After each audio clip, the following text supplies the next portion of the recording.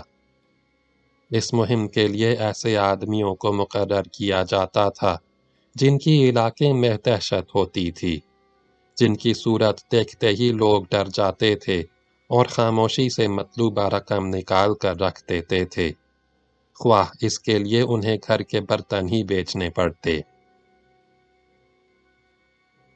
Scale اور اینسل پر پہلے بھی ایک پولیس آفیسر کے قتل کا مقدمہ چل چکا تھا۔ اس وقت بھی ان کے لیے $1,00,000 چندہ جمع کیا گیا تھا۔ وہ مہم بخیر و خوبی انجام پا گئی تھی اور اسکیل اور اینسل اس مقدمے میں بری بھی ہو گئے تھے۔ اب ان پر دوسرے پولیس آفیسر کے قتل کا مقدمہ شروع ہو رہا تھا۔ حالانکہ وہ دونوں پولیس آفیسر ایک ہی واقعے میں مارے گئے تھے، مگر اسکیل اور اینسل پر ان کے بارے میں مقدمے وقفے سے چل رہے تھے۔ اب دوسرا مقدمہ شروع ہوا تو ایک بار پھر چندے کی مہم درپیش ہوئی۔ مافیا فیملی کا کرتا دھرتا چونکہ پہلے احمد ہی بنا ہوا تھا، اس لیے پہلی بار چندہ جمع کرنے کی مہم اس نے اپنے حکم پر اور اپنی نگرانی میں شروع کرائی۔ اس نے اوریز نامی ایک بدماش کو اس مہم کا انچارج مقرر کیا تھا۔ اوریز کی علاقے میں بڑی دہشت تھی۔ لوگ اس سے سخت نفرت کرتے تھے، لیکن ڈرتے بھی تھے۔ اکثر بدماشوں اور دہشت گردوں کا معاملہ یہی ہوتا ہے۔ لوگ دل ہی دل میں ان سے نفرت کرتے ہیں، لیکن ان کی دہشت اور ان کی گروہی طاقت کی وجہ سے ان کا حکم ماننے پر مجبور ہوتے ہیں۔ اوریز کی عمر 44 سال تھی، لیکن وہ مضبوط کاٹھی کا ایک دراز قد آدمی تھا اور بہت سے نوجوانوں سے زیادہ طاقتور دکھائی دیتا تھا۔ اس کی رنگت تانبے جیسی تھی اور ناک عقاب کی چونچ کی طرح مڑی ہوئی تھی۔ اسے کسی کے سامنے اپنی خباثت کا مظاہرہ کرنے کی ضرورت نہیں تھی۔ خباثت اس کے چہرے پر ہی لکھی ہوئی تھی۔ اب احمد تو اس دنیا میں نہیں تھا۔ ایل کپون اسے مروا چکا تھا، چنانچہ اوریز نے خود ہی اپنے آپ کو دوسری بار چندہ جمع کرنے کی مہم کا انچارج مقرر کر لیا۔ اس مرتبہ اس کے عزائم بھی پہلے سے کہیں زیادہ بلند تھے۔ اس نے سوچا تھا کہ اس بار وہ ضرورت سے کہیں زیادہ چندہ جمع کرے گا اور اس کا بیشتر حصہ خود ہی رکھ لے گا۔ ویسے تو اس قسم کے لوگوں کی نیت اکثر ہی خراب رہتی ہے، لیکن اس بار تو شروع سے ہی خراب تھی۔ اب یہ شاید اس کی بدقسمتی تھی کہ اس کی چندہ جمع کرنے کی مہم کا آغاز ہی اچھا نہیں ہوا۔ ایک تو لوگ حالات سے تنگ آئے ہوئے تھے۔ روز روز کی لڑائی جھگڑوں، گروہی دشمنیوں اور خون ریزی کی وجہ سے کاروبار کرنا مشکل ہو رہا تھا۔ بے قصور لوگ گروہوں کی باہمی دشمنی اور چپکلش کی زد میں آ کر جانی اور مالی نقصان اٹھاتے رہتے تھے۔ اس پر بھی آئے دن کوئی نہ کوئی ان سے چندے لینے آ جاتا تھا۔ شاید ان حالات کا رد عمل تھا کہ پچھلی بار جن لوگوں نے اوریز کو فراخ دلی سے چندے دیے تھے، اس بار انہوں نے بھی ہاتھ کھینچ لیا۔ اوریز جیسے بدماش کی نظر میں اس سنگین جرم کی سزا موت تھی۔ اس نے پہلے ہنری نامی ایک دکاندار کو قتل کیا، پھر 2 بھائیوں کو موت کے گھاٹ اتار دیا جو مورکی برادرز کہلاتے تھے۔ اس کے بعد اوریز کو چندہ تو تیزی سے ملنے لگا، لیکن اندر ہی اندر لٹل اٹلی کے لوگوں کے دلوں میں نفرت کا لاوا بھی پکنے لگا۔ کسی بھی گنجان آبادی میں کسی ایک ہی گروہ کے ہمدرد نہیں رہتے۔ کچھ نہیں کہا جا سکتا کہ کس کی ہمدردیاں کس کے ساتھ ہوں، کس کے کاروباری مفادات کس کے ساتھ وابستہ ہوں، اور پھر ان میں سے بعض لوگوں کو دوسروں کی سرپرستی اور پشت پناہی بھی حاصل ہوتی ہے۔ چنانچہ ہوا یہ کہ ایک روز ایک کار اوریز کے قریب سے گزری تو اس میں ایک شاٹ گن گرجی اور دوسرے ہی لمحے اوریز سڑک پر پڑا نظر آیا۔